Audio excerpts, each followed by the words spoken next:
Most people try to avoid suffering in life, but what if suffering was actually the one thing that you needed?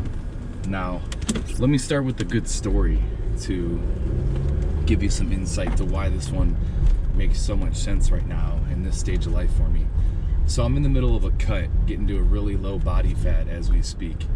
I'm tracking macros, my cardio is morning time and even pre-workout and post-workout, sleep's on point, but all that set aside, pretty much what's going on is there's intentional suffering happening. The body does not want to lose weight.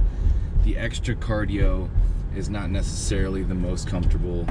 And to tell you the truth, tracking these macros and when you're on an actual true fat loss stage and you're getting down to the point where I'm at, where I just dug into single digit body fats, you start to actually get kind of hungry and a little irritable here and there, where you're just like, ooh, man, that cookie would be nice, or just that extra drink or whatever it could be. But I'm tracking everything and just to make sure I'm staying on goals. You can't have those extra treats. Sure, I can fit things into my macros, but we don't have that much to play with when your fats and carbs are in check. So right now, this intentional period of suffering and in self-control that it's proving, it's a period that is definitely not the most comfortable, but exciting at the same time. That's the wild part, is there's a really exciting factor to it.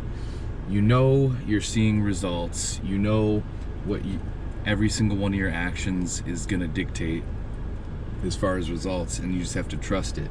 So you can switch the mindset to, hey, I'm gonna be excited when that hunger kicks in, because that just means my fat burning is ramping up and we're just getting a little bit closer towards our goals. So that's what I try to do there.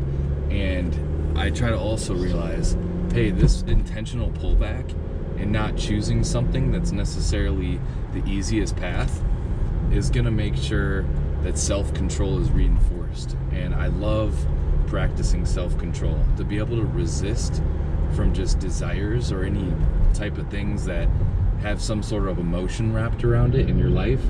A big one being food, if you think about it. When you pause from something that's so easy to grab, like a quick trip to Chipotle, like a snack from the gas station, a cookie, donuts in your workplace from coworkers, you pause and you're like, man. Later, you just go, look, I have the ability to make a reasonable decision and stay on track with my goals no matter what's going on around me. And that's not to say I'm not making room for stuff like that, but it's this very small moderation at this point when I'm trying to keep fats and carbs in check and reach this really good goal of a low body fat percentage. You don't have a lot of room to play around like that.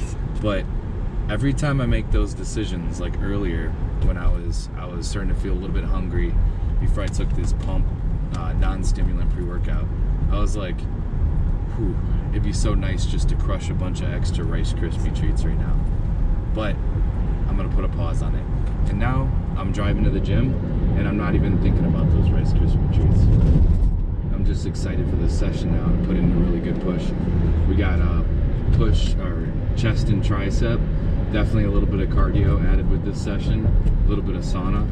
And if you look at this from a standpoint outside of the gym, whether it's a decision you're making with a girl you're gonna see or something that you know maybe you shouldn't, and you're like, I need to put a pause to this, or if it's a decision with work where you need to put in some extra hours, or if it's a decision with anything related to a personal goal and you're like, this is tough in the moment, just remind yourself of the end result, what's going to be gained from it. And even if you don't see a direct result at that time, just trust that it opens up more space for something better to come, because that's really how it works. That's how God does a lot of work. He's like, hey, how can I trust you and give you this responsibility if we need to get rid of this first, or if we need to work on this first, or whatever it is. So practicing self-control in the midst of suffering is something you can shift your mindset about and go like, hey, God's got something good for me here. There's going to be something better coming. I can pause, stay on track with these goals, and trust this is the right thing to do. So I want to hear from you guys. What are some of the biggest self-control or sacrificial type stages that you've experienced, and what have you learned the most from them? Thanks.